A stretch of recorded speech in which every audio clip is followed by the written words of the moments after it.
Okay, so we're back and we are working through a problem. Actually, I worked through the problem. I already figured it out, but I wanted to share with you what I did. So if you watched the video where we installed this new Furrion Chill Cube variable speed inverter air conditioner, we replaced the Furrion Chill standard air conditioner that came on the Forest River Surveyor. And this Chill Cube, well, if you haven't seen the videos on it, you need to go back and check it out. It is absolutely a fantastic upgrade, super quiet, super efficient, and we're going to test out some of that efficiency in terms of power in another video. But what I want to do now is just walk you through what I did. So this new Furrion Chill Cube has a different type of setup. It's very similar to a mini split in your home.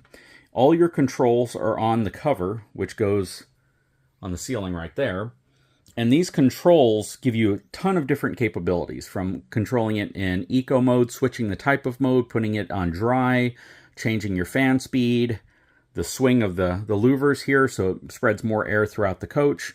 But here's the challenge. There's no heat control function on this air conditioning unit. Now, some people may say, well, if you replaced a unit that had no heat pump inside of it, basically didn't have any heating capability, why would there be heat control functions on the unit you removed? Well, it's pretty simple.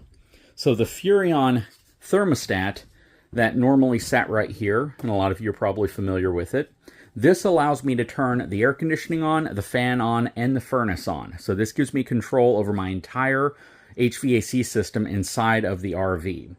And the struggle that you now have once you replace this setup is that you no longer use this thermostat.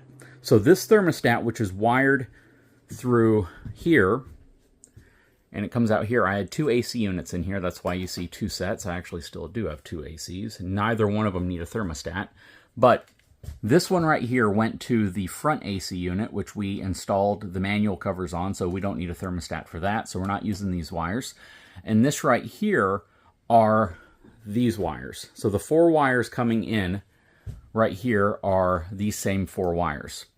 These two wires right here go to the furnace, which is down here. So the way this would work is the Furrion thermostat, when connected right here, would allow me to turn on the air conditioner, but then it passed through and it ran controls down to the furnace. But it only worked with the Furrion control box that was mounted right here on the other Furrion unit. So if you don't use this with that control box, you have no way of turning on your furnace, if that makes sense. So if you do this upgrade on your RV and you have a wall-mounted furnace or thermostat, you have to be aware that you will no longer be able to turn on or off your furnace through this control, because this control essentially is a dead control at this point. There's no function to it. It's not doing anything. And because this also requires power, whenever you wire this into the Furrion unit that used to be in here, it provides the power to turn this on. As you can see, there's no batteries back here. So I told you in the previous video that I needed to find a way to get my furnace to work. And I was kind of on the fence because, to be honest with you all, I don't know a heck of a lot about how they wire furnaces and HVAC systems and things like this. And there's some logic to it that I just don't have because I don't do a lot of this. So I wanted to take some time. I didn't want to rush into it. I just wanted to figure out what I needed to do to get my furnace working again. So I actually reached out to the folks over at Furrion to find out how their unit was wired, because there's something confusing about this. So the control box on the previous AC, the one we removed, had two brown wires coming out, and both of them were marked furnace. If you look back on the video where I installed this unit, you'll see what I'm talking about. And those two brown wires were exactly the same. There was no stripe or line on one versus the other. And it made me start thinking perhaps both wires simply act as a switch, right? It doesn't matter how you wire them, because they're not going to make two wires the exact same color if those two wires had different functions. Let's say one of them was 12 volts and the other one was ground. And if that was the case, I wanted to confirm that by looking up the schematics on my Suburban furnace that's down here. So this is a Suburban brand. It's not the same as Furrion.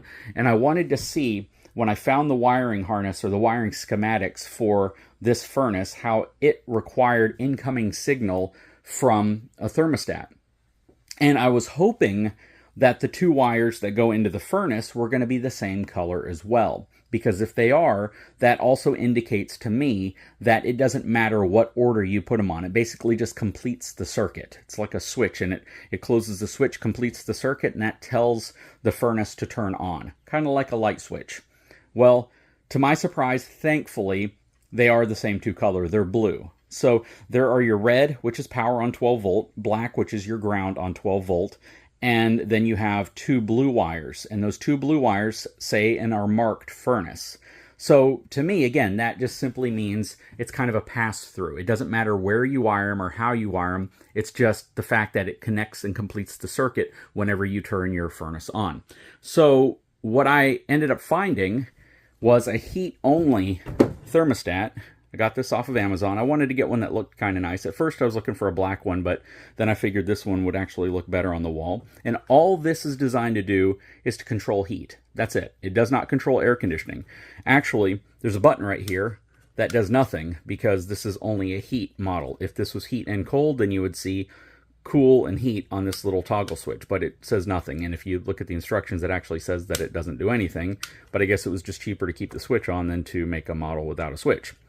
That said, I needed to trace down which thermostat wires went to this thermostat versus the other AC, and that was pretty easy as well. So there's 12 volt wires coming here, and these go to the previous Furrion unit that was up here. This is what provides the 12 volts to turn the thermostat on.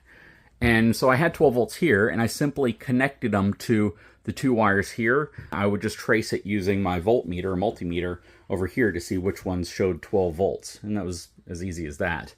So this, they marked with some ducting tape, is not going to be used. This right here, the power and ground wires are not used. But in reality, this is just my ability to have two twisted pairs going back here if I needed them, but I don't anymore. So I'm not using these. And these two wires right here are now connected to the two wires that go to the furnace. Now you see that these are different colors, but that's only because of the type of wire they used. All that is a signal wire. It's not designed to be, you know, anything that passes a lot of current through it. But the two wires that those connect to down here are blue. So again, I got two blue wires coming out of my furnace. That simply is a pass-through, right? It's a switch. It completes the circuit when they touch. And they are connected to this piece of wire, which comes up here, and there's two separate colors here, which, again, doesn't really matter. These two wires right here are back here, and I simply connected them to both of the connections here. It's only a two-wire connection for this thermostat. There's not any other connections. And you can see the pins right here. Here's a pin for one. Here's a pin for the other. Does not matter what order you put them in, which is kind of cool. You know, for once, you don't really matter if you pick the right wire and things go haywire or not. So all I have to do now, after pulling off the little strip that came with the batteries, which were included, and they're actually, I believe they're Duracell batteries, and which is pretty nice to actually have a good quality battery that comes with your furnace or your thermostat. And now all I have to do is raise the temperature. I raised it as high as it would go. I got to turn it on first. You heard the click. Furnace fan's kicking on. I can adjust my temperature here. The backlight is on as well, and you might start hear the clicking. There we go. So now the furnace is trying to ignite. I don't have any propane turned on right now, but it's just a good way for you to see how this whole system works.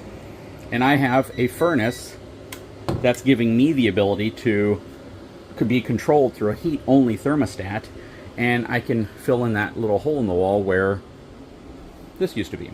So super cool, very, very quick once I figured out what was going on. Okay, so I have it put back together. I have it on. This is awesome, it really is. And just listen how quiet it is. I don't know if you can tell listening to it on this video, but it is super, super quiet. I could whisper to you and you'd probably be able to hear me just fine. That said, we have the thermostat completely installed.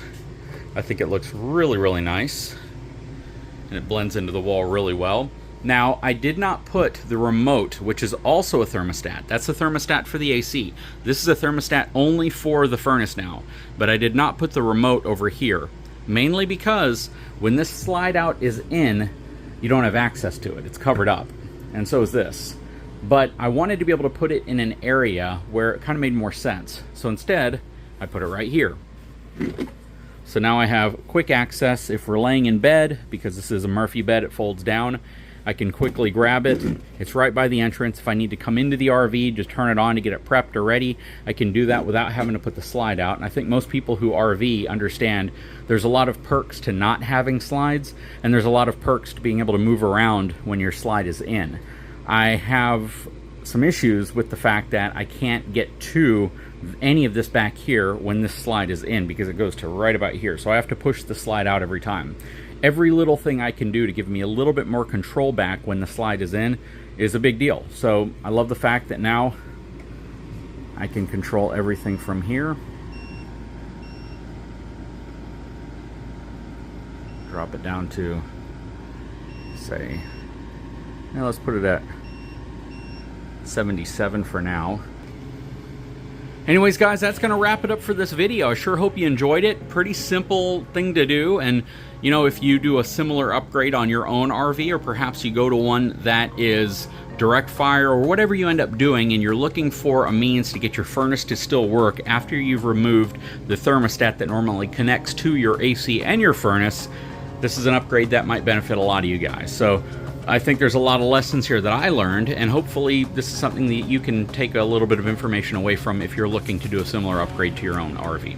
Anyways, guys, I sure hope you enjoyed the video. If you haven't had a chance, please take a moment, subscribe to the channel, give me a thumbs up. We'll talk to you again very soon.